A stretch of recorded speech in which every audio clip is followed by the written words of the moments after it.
The door closed behind Lyra with a soft thud, shutting out the rain and the sound of the patrol drone. Inside, the air was warm but heavy, filled with the smell of metal, dust, and old tea leaves. The walls were lined with strange human objects, tools, books, broken machines stacked on shelves. Dim lights glowed from round bulbs hanging on wires. Lyra stood quietly, dripping on the old wooden floor. Her heart still raced, afraid the man would change his mind. The human, Elias, locked the door and walked past her, his boots creaking. He did not speak at first. He looked through a small window slit, watching the street. Then when the drone hum faded away, he turned toward her. "You should take off those wet shoes," he said. His voice was calm but firm. "You'll catch a chill." Lyra bent down quickly, removing her shoes. Her toes were blue and shaking. Elias brought a towel, rough and old, and handed it to her. She took it with both hands and whispered, "Thank you." He nodded, then walked to a small stove. A metal kettle sat there, already warm. He poured steaming water into 2 cups. "Sit," he said. Lyra hesitated, then sat at the edge of a chair. Her legs barely reached the floor. Steam rose between them as Elias placed a cup before her. "Drink slowly. It's bitter."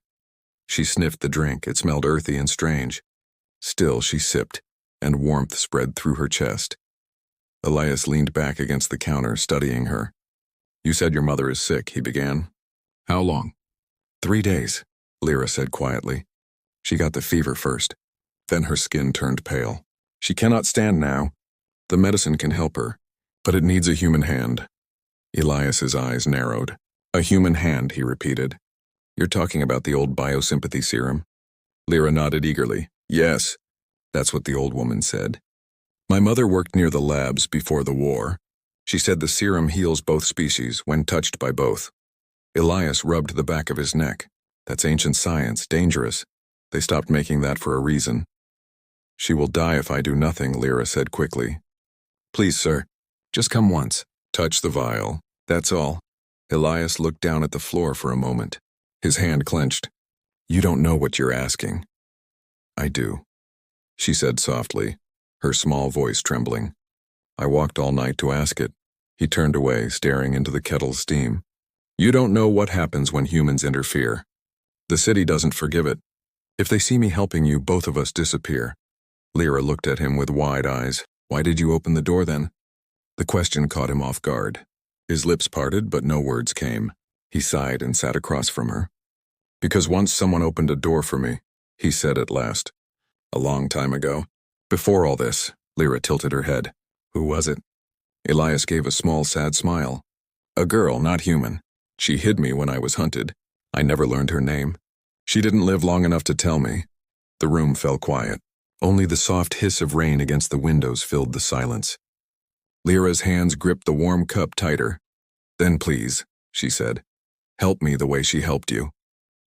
Elias looked at her for a long time. He saw a child with trembling hands, soaked clothes, and eyes too old for her age. He saw the weight of 17 closed doors sitting on her small shoulders. Finally, he stood and took his coat from a hook. "Finish your tea," he said. "We'll go before dawn." Lyra gasped, her heart jumping with hope. "You mean it?" He nodded. "But listen to me. You walk behind me. Don't speak unless I say. If we meet patrols, you don't run. You follow." "I understand," she said quickly. Elias took a small metal box from the shelf and opened it. Inside were strange old devices, a scanner, a small pistol, and a faded photo of 2 smiling humans. He touched the picture once, then closed the box. "Let's move." The city outside was still half asleep when they stepped out. The rain had stopped, but the air was cold and wet. Lyra stayed close behind Elias, her small feet quiet on the stone. The street shimmered with puddles reflecting neon light. They walked through narrow lanes where broken machines lay in piles. Lyra kept glancing around nervously. Every shadow looked like a guard. Every hum sounded like a drone. Elias moved with practiced steps, always checking corners first. They crossed under a flickering street lamp. Elias paused when he saw 2 alien guards in the distance. Their helmets glowed faint green, scanning the alley. He pushed Lyra against the wall and whispered, "Stay still." The guards' voices echoed faintly. Still no sign of the human. "The block is empty." When they passed, Elias motioned her forward. They slipped through a side passage that smelled of oil and rust. Lyra whispered, How do you know where to go? Elias gave a faint smile. Once I built this part of the city. The layouts never leave your head. Soon they reached the low district. The buildings here leaned together like tired giants. Steam hissed from cracks. The air buzzed with electricity and quiet fear. Lyra's small home sat at the end of a broken stairwell. The door was a curtain of cloth. When she lifted it, a weak cough came from inside. "Mama," she said softly. Her mother lay on a thin mat, her face gray and cold. Her eyes fluttered open. When she saw Elias behind Lyra, her breath caught. "A human," she whispered. "He's here to help," Lyra said quickly, kneeling beside her. "He will make the medicine work." Elias knelt down, careful not to touch her yet. "You're burning up," he said, checking her pulse from a distance. "Show me the vial." Lyra took it out from her bag. The silver threads were almost still now, dim and dull. Elias frowned. "It's almost dead. We're out of time." He took off one glove, revealing the scarred hand. "If this goes wrong, both of you might feel pain." Lyra nodded quickly. "We will do anything." Elias held the vial between them. "You have to touch it too," he said to Lyra. "It needs both." She placed her tiny blue hand on the glass. Her mother's hand reached weakly to cover hers. Elias placed his palm on the top, completing the circle. For a moment, nothing happened. Then a pulse, a faint spark. The silver threads began to swirl inside the glass. The glow spread like veins of light running through their fingers. Lyra gasped. Her body tingled with warmth. Her mother's chest lifted sharply as if catching new air. The light grew stronger, flowing from the vial into her mother's skin. The gray faded into gentle color. Elias gritted his teeth. The glow crawled up his arm, burning but not painful, like fire turning into wind. He could feel something alive inside the light, something old, something that remembered both bloodlines. The vial burst with a small flash, then went dark. Lyra stared. "Mama." Her mother's breathing slowed, but it was no longer shallow. She opened her eyes, clear and bright again. "Lyra," she whispered, smiling weakly. "You did it." Lyra's eyes filled with tears. She hugged her mother tightly, sobbing against her shoulder. Elias leaned back, his chest heaving. Sweat covered his face. His hand was glowing faintly, lines of light tracing his veins. "What is happening to you?" Lyra asked in fear. Elias looked down at his hand. The glow faded slowly, leaving faint silver scars like tiny rivers. "It's fine," he said quietly. "The serum always takes something in return." Her mother turned her head toward him. "You shouldn't have done that. They will find you." "I already knew that," he replied softly, but she knocked on 18 doors. I couldn't let the last one stay shut. The moment of peace was short. Outside they heard the sharp whine of engines. Lights flashed across the window cloth. "Patrols," Elias muttered, standing up. "They tracked me," Lyra gasped. "What do we do?" Elias pulled a small device from his pocket, a smoke capsule. "We run." He threw it against the ground. Smoke filled the small room, thick and white. "Stay close," he shouted. They pushed through the curtain as red lights cut through the fog. The guard shouted commands in alien tongue. "Freeze! Human spotted!" Elias grabbed Lyra's hand and pulled her into the side alley. "Don't stop," he said. The mother coughed behind them, too weak to follow fast. Lyra looked back. "Mama." Elias turned, aimed the small pistol, and shot at a light post. Sparks burst and the street went dark. He lifted Lyra's mother in his arms. "Go!" The three of them ran through the maze of alleys as beams of light swept behind them. Bullets hissed through the rain-soaked air. Lyra clung to the coat of the man who had opened the door. They reached an old sewer hatch. Elias kicked it open. Inside. They climbed down into darkness as the sounds of shouting faded above. Water dripped. The tunnel glowed faintly with moss. Elias set the mother down gently. His breath was heavy. Lyra knelt beside her mother again, tears streaming down her cheeks. "She's breathing," she whispered. "She's alive." Elias nodded, his hand shaking. The silver glow flickered again, this time pulsing softly beneath his skin. He pressed it to his chest as if calming a second heartbeat. "What is happening to you?" Lyra asked again, her voice small and scared. Elias smiled weakly. "The serum didn't just heal her. It connected us. It's old tech, made to link human and alien life energy." "Will you die?" she asked in a trembling voice. "No," he said, leaning against the wall. But I'll never be the same. He closed his eyes. We can't stay here long. They'll search the tunnels next. Lyra looked at him with awe and fear mixed together. Why did you save us? Elias looked at her mother and said softly, because I owe someone like her, because the war took too much, and because maybe, just maybe, it's time someone broke the rules again.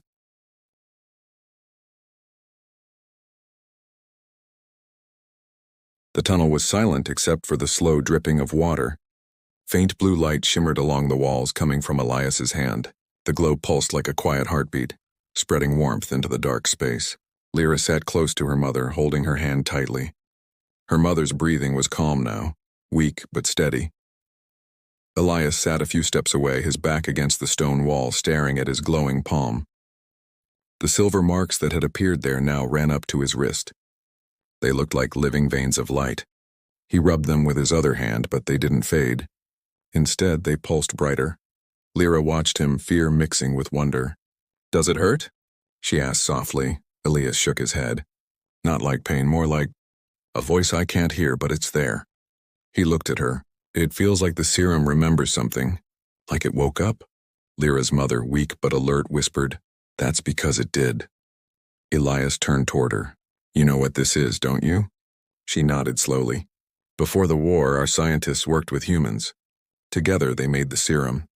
It was meant to be a bridge, a link between two living minds. Humans had energy that could stabilize our cells. We had patterns that could heal your damaged nerves. But when the fighting started, the labs were destroyed. The knowledge was forbidden. So this, Elias said, lifting his hand, is one of those old bridges. Yes, she said. You woke it again. Lyra's eyes shone. Then it's good, right? You saved her. You can help more. Her mother's expression turned serious. No, little one. The city fears this power. If they learn that a human used it again, they will not forgive. They will hunt him and us with everything they have. Elias gave a short laugh, bitter and quiet. They already are. He looked down the dark tunnel. In the distance, he could hear faint echoes of boots and shouts. The patrols were sweeping through the lower levels now. We can't stay here, he said. They'll find this tunnel soon. Where will we go? Lyra asked. He thought for a moment, then said, There's an old service route that leads outside the city walls. It's dangerous, but it's the only way. Her mother tried to sit up, but Elias stopped her. You need to rest. I can walk, she said stubbornly. I will not slow you down. Elias studied her face. He saw strength there, quiet, stubborn strength. All right, he said. But lean on me when you need to. He helped her to her feet, supporting her with one arm. Lyra carried the empty vial in both hands, still glowing faintly from the last of its light. They began walking deeper into the tunnel. The air grew colder. The walls dripped with condensation. Rusted pipes lined the path, humming faintly with forgotten power. Every few minutes, Elias stopped to listen. Distant metallic clangs echoed behind them, patrols closing in. Lyra whispered, Why do they hate humans so much? Elias's voice was quiet. Because fear is easier than forgiveness. The war left scars on both sides. They say humans caused it. Maybe we did. But hate never ends when both sides keep remembering only pain. Lyra thought about his words. She looked at his glowing hand, then at her mother's peaceful face. Maybe you can make them see, she said. If they see what your touch can do. Elias gave a faint smile. You have more hope than most soldiers I knew. After an hour, they reached a rusted metal gate. Elias pushed it open and cold night air rushed in. Beyond it stretched the outer district. A wasteland of old factories, broken towers, and empty streets. The rain had stopped, but the sky was still heavy with clouds. This way, he said, guiding them toward a collapsed building. They entered through a gap in the wall. Inside, the floor was covered with old equipment and broken furniture. Elias helped the mother sit against a wall. Lyra found a dry blanket among the debris and wrapped it around her. They rested there for a while. The silence was deep, almost peaceful. Then Lyra noticed the faint flicker of light outside, a red scanning beam moving slowly across the street. Patrols, she whispered. Elias stood quickly. They're spreading faster than I thought. The beam passed over the building and paused. A metallic voice echoed outside. Life signs detected. Level 2 contamination. Human signature confirmed. Run, Elias hissed. He grabbed Lyra's hand and pulled her toward the back door. But the moment they stepped out, a loud blast shook the air. The entrance collapsed behind them, trapping Lyra's mother inside. "Mama!" Lyra screamed. Elias turned back, but smoke and debris filled the gap. He could hear her voice faintly from the other side. "Go, Lyra, go!" Tears streamed down Lyra's face. "No!" She tried to run back, but Elias lifted her in his arms and carried her down the narrow passage. "She told us to go," he said firmly. "Don't waste her sacrifice." The sound of engines roared closer. Drones flew overhead, their lights cutting through the smoke. Elias ducked into a side alley, his heart pounding. When they stopped behind a wall, Lyra trembled in his arms. "She's gone," she whispered. "Because of me." Elias crouched, looking into her tear-filled eyes. "No, Lyra, she's alive in what she gave you. Don't ever forget that," but he pressed a finger gently to her lips. "Listen."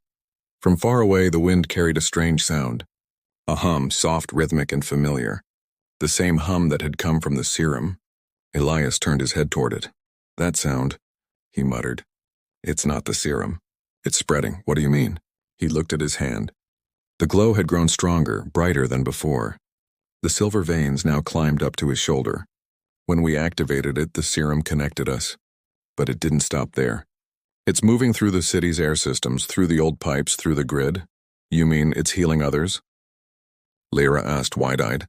Elias nodded slowly. "Maybe, or maybe it's changing everything." By dawn, the city above began to stir in confusion. In the low districts, sick aliens started to wake, their fever gone. In the upper towers, people looked out their windows as faint silver mist drifted through the streets. Machines that had been dead for years flickered back to life. The patrol command center was in chaos. "We're detecting multiple light signatures across sectors 3 to 7, shouted one officer. "It's spreading faster than any infection." The captain frowned. "That's not infection. That's regeneration." Meanwhile, Elias and Lyra reached the city edge. A high metal wall rose before them with a single locked gate. Guards stood above, watching the strange light rising from the lower districts. Elias pressed his hand against the wall. The glow from his veins spread into the metal, making it shimmer. The gate clicked open on its own. Lyra looked up at him in awe. "You can open things now?" He smiled faintly. "Seems the bridge works both ways." They stepped outside into the wasteland beyond the walls. For the first time, Lyra saw the sunrise, a faint orange line breaking through the clouds. She stopped, staring at it with wide eyes. "It's beautiful," she whispered. Elias looked at the horizon. "Your people call this world home," he said. "But maybe it was always meant to be shared." Behind them, the city lights flickered, some in gold, some in silver. The air shimmered as if the world itself was breathing again. But their peace didn't last. A loud voice echoed from a hovering transport above them. "Human subject Elias 23, you are under arrest for violation of the interspecies ban." "Surrender immediately," Lyra gasped. "They found us." Elias looked up at the drones circling overhead. He could see soldiers inside the transport aiming weapons. He stepped forward slowly, raising his glowing hand. "You can't stop this," he said. "It's already begun." A beam of energy shot down toward him. Lyra screamed, but before it hit, the light from his hand exploded outward, forming a shield. The blast scattered harmlessly into sparks. The soldiers hesitated. The captain in the ship shouted, "What is this power?" Elias's voice echoed across the field. "The power you buried. The one that could have saved us all." He looked down at Lyra, who was staring at him with tears in her eyes. "Go," he whispered. "Run to the mountains. Don't look back. No. I won't leave you." She cried, "You must. Someone has to carry the story. Tell them that a human didn't come to destroy, but to heal." Before she could protest again, he turned and faced the drones. The light from his body grew brighter and brighter until it filled the air with a white blaze. The ground shook. The machines faltered. The sky turned silver. When the light faded, the transport was gone, its systems melted, its weapons silent. Only soft dust floated where Elias had stood. Lyra fell to her knees, sobbing. The city beyond the wall now glowed with veins of silver light, spreading like living roots across the skyline. The dawn turned the clouds pink and gold. From somewhere deep inside, Lyra heard her mother's voice, gentle and clear. "Find the one who opens the door." She looked up at the sky, wiping her tears. "He opened it for everyone," she whispered.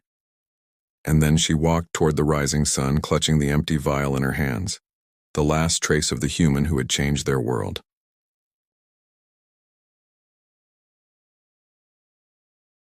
Cold rain fell on the metal streets of Varel 9. It was night, but the sky still glowed a dull purple from the city's towers. The wind pushed trash across the road. Neon signs buzzed and flickered. In that harsh light, a small girl walked alone. Her skin was pale blue. Her eyes were bright and worried. She held a cloth bag against her chest like it was life itself. Her name was Lyra. She was 10 years old.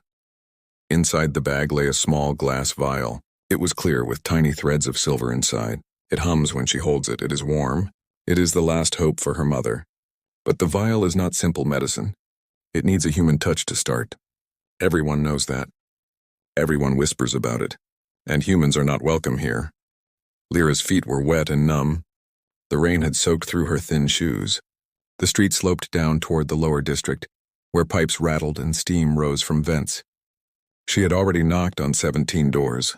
17 doors, 17 faces, 17 kinds of fear. Some doors never opened at all. Some opened a crack and then shut. Some opened wide just to show her a hard face that said no, before she could finish her sentence. She stopped at the end of an alley and leaned her forehead against a cold wall. She counted her breaths. 1, 2, 3. She could not cry. Crying would waste time. The rain ran down her cheeks and made tracks through the dust. She said a quiet promise to the night. Please stay alive, Mama. I will come back. I will not stop. A soft cough shook her small body. Not from her. From the woman on the floor mat in the room she had left behind. From her mother, whose skin had turned gray around the lips, whose breath came slow and shallow, whose eyes still smiled when Lyra said brave words. Lyra saw that smile in her mind and straightened her back. She turned left and followed the ridge of old bricks that marked the border to a different block. The buildings here were tall, with windows like narrow eyes. The air smelled like oil and hot metal. A few night sellers still stood at their carts under plastic sheets, but when they saw her coming, they looked away. She was from the low district. They could tell by her clothes, by her accent, by the way she walked fast and kept her head down. They did not want trouble. Doctor number 1 for tonight had been a pharmacy. The woman there had worn a mask and metal gloves. Go home, the woman said. No human, no help. New city order. She had pointed to a sign on the wall. Lyra could read a little. The sign had big words, no contact with off-worlders. She knew off-worlders meant humans. Door number 2 had been a clinic. The man behind the window looked kind for a second. Then a guard came and stood beside him. The guard's hand dropped toward the baton on his belt. The kind look died. The window shutter fell with a bang, and so it went. Door 3, door 4, door 5. Lyra's knuckles had turned red and sore from knocking. Door 6, 7, 8. All the way to 17. 17 times fear. 17 times shame. The rain slowed to a mist. The night felt deeper. She could hear the distant thud of music from an upper street and the hiss of a tram. A blue drone drifted overhead, scanning for curfew breakers. Its camera eye paused on her. Lyra held still, the bag pressed flat to her body. The drone moved on. She followed the last stretch to the edge of the human zone. They called it the Quiet Block. No one used its real name anymore. Long ago, some humans had lived here openly. They worked at the big plant. They ate at the same tables. They smiled and waved. Then the war started on a different world, with different people, for reasons Lyra did not understand. Varel 9 chose a side. The plant closed. Most humans left. A few stayed, but they kept to themselves. Doors closed. Windows went dark. The grid put up signs that said restricted. Lyra had never been this close to the Quiet Block alone. She stepped under an overhang to catch her breath. The overhang belonged to a food stall, long closed with a metal shutter pulled down. There were old posters on the shutter. Some showed tall soldiers with shiny helmets. Some showed smiling aliens shaking hands with something not quite clear. The ink had run in the rain. The faces blurred. Lyra took out the vial and held it to the weak light. The silver threads inside were dim. They were fading. She did not know how long she had before they turned still and dead. Her mother had said, "Find a human, little star. This medicine will work if a human's touch wakes it up. The old science was made for us together. It needs both." "Where will I find a human?" Lyra had asked. "No one will help us." "Look for the one who still opens the door," her mother had said.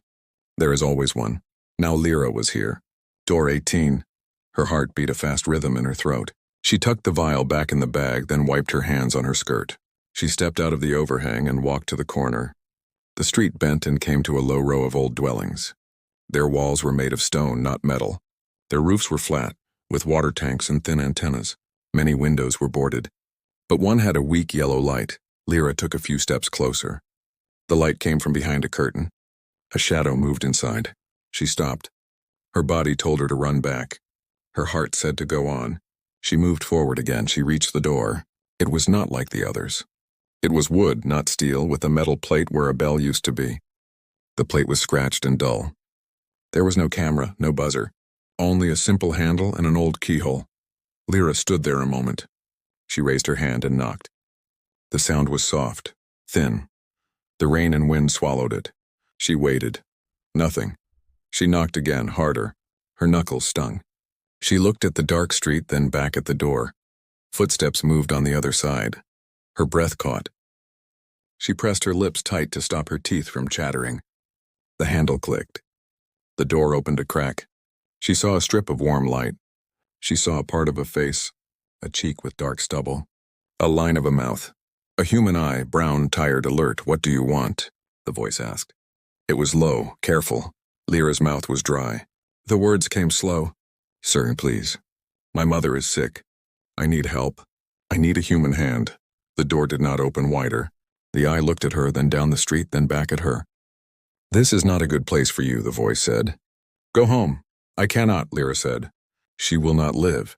Please." Silence stretched for a long second. A drop of water fell from Lyra's hair and hit the stone. Another. The door opened a little more. The man stepped into the light. He was tall and thin. His hair had gray in it. He wore a plain shirt and an old jacket. His hands were strong, but there were scars across the knuckles. He looked tired, like someone who had not slept for many nights. He looked like someone who had lost things and learned to hold quiet. "How old are you?" he asked. 10, Lyra said. "Where is your mother?" "In the low rooms 2 blocks east," Lyra said. "She is on the floor mat. She cannot stand. The medicine needs a human touch." "Please, sir. I will not cause trouble. I will go after. No one will see. Everyone sees," he said softly.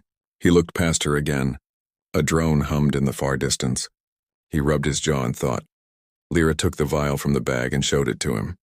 The silver threads glowed faintly in the doorway light. "It is not poison," she said. "It is old science. It needs you." He did not reach for it.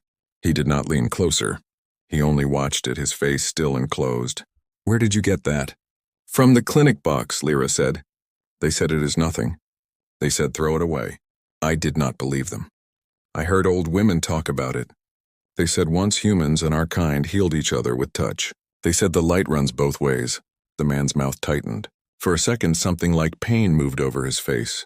He looked at her hands, blue and shaking. He looked at her thin jacket. He looked at the street again. "Do you know my name?" he asked. Lyra shook her head. "Good," he said. "That helps."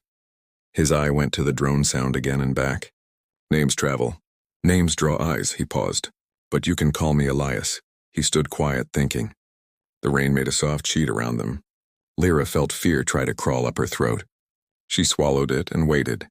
She tried to stand as still as the doorframe, but her knees trembled. "Why did you come here?" he asked at last. "Why my door?" "Because there is a light," Lyra said. "And because the others shut me out." 17 doors shut. I counted. Elias's eyes changed a little at the word 17. He leaned a shoulder against the doorframe and looked at the wet street like he could see all those doors in his mind. His voice grew even and distant. "In the war, they taught us to count things. Count steps, count shots, count days until we could leave." He blinked, came back, focused on her again. "You should not be here. If the patrol sees you at my door, they will take you. If they see me follow you, they will take me too. Do you understand?" "Yes," Lyra said. "I understand. But I am still here." A small sound came from the corner and Lyra's heart jumped. A cat, gray and thin, knocked a bottle over.